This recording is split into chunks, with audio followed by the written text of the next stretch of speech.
Assalamualaikum warahmatullahi wabarakatuh. Baiklah, nama saya Anissa Fauzia dengan NIM 2011-81608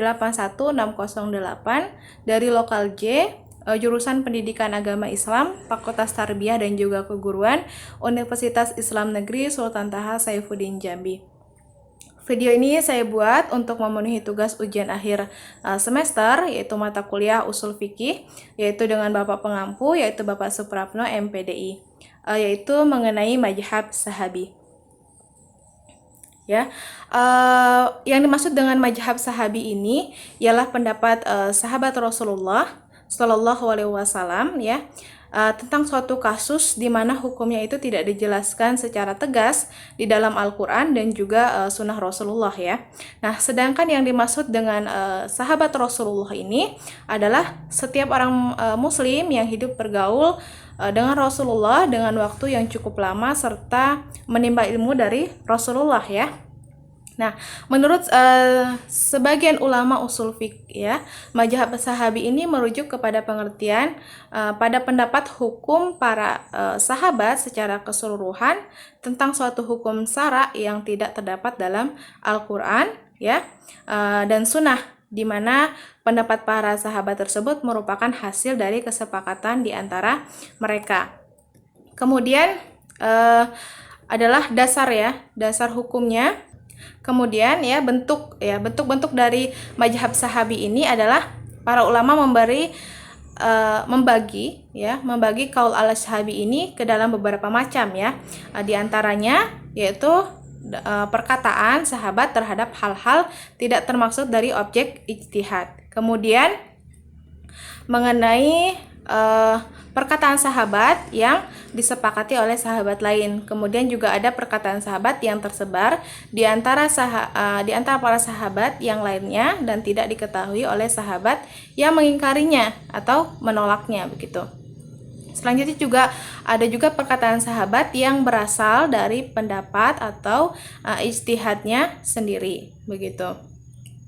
Selanjutnya, dasar hukum dari mazhab Sahabi ini, para sahabat tidak menjadi hujah atas sahabat lainnya. Hal ini telah disepakati, namun yang masih diperselisihkan ialah apakah pendapat sahabat ini bisa menjadikan hujah atas tabi'in dan juga orang yang setelah tabi'in. Nah, ulama usul, ya, memiliki 3 pendapat, ya. Di antaranya adalah satu pendapat mengatakan bahwa mazhab sahabat ini dapat menjadikan hujah, ya. Pendapat ini berasal dari Imam Maliki, Abu Bakar Ar-Razi, Abu Sa'id sahabat Imam Abu Hanifah, begitu juga Imam Syafi'i, ya. Dalam mazhab qadimnya termasuk juga Imam Ahmad bin Hambal dalam satu riwayat, begitu. Dia berujuk kepada firman Allah itu dalam surat Al-Imran ayat 110, ya. Nah, kemudian yaitu satu pendapat mengatakan bahwa mazhab sahabat ini mutlak itu tidak dapat menjadikan hujah ataupun dasar hukum, ya. Pendapat ini berasal dari Jumhur Asy-Syiah dan Mu'tazilah, ya. Imam Syafi'i dalam mazhab yang jadid, ya, baru. Juga Abu Hasan Al-Qarha dari golongan Hanafiyah, ya. Ia merujuk kepada firman Allah itu dalam surah Al-Hasyr, ya, ayat 2.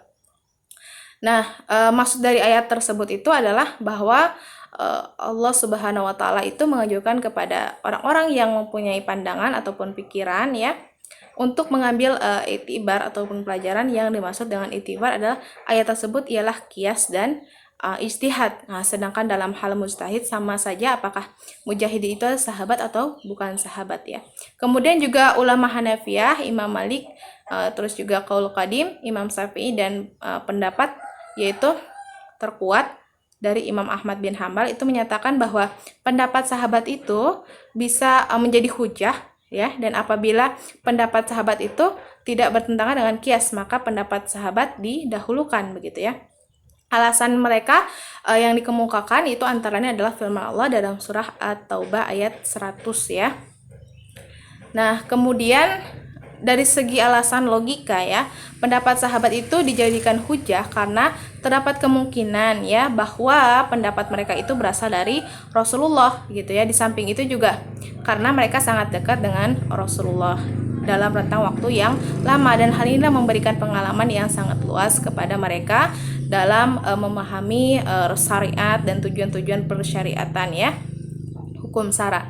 Ya, dengan bergaulnya dengan Rasulullah berarti mereka merupakan murid-murid langsung dari beliau dalam menetapkan hukum ya, sehingga diyakini pendapat mereka itu lebih mendekati kebenaran. Oleh karena itulah jika pendapat mereka itu bertentangan dengan al-qiyas, maka sangat mungkin ada landasan hadis yang mereka gunakan untuk itu ya. Sebagaimana diketahui mereka adalah generasi terbaik ya, yang dan sangat sulit diterima menurut kebiasaan jika melahirkan pendapat syara tanpa alasan, sebab hal itu terlarang ya menurut syara.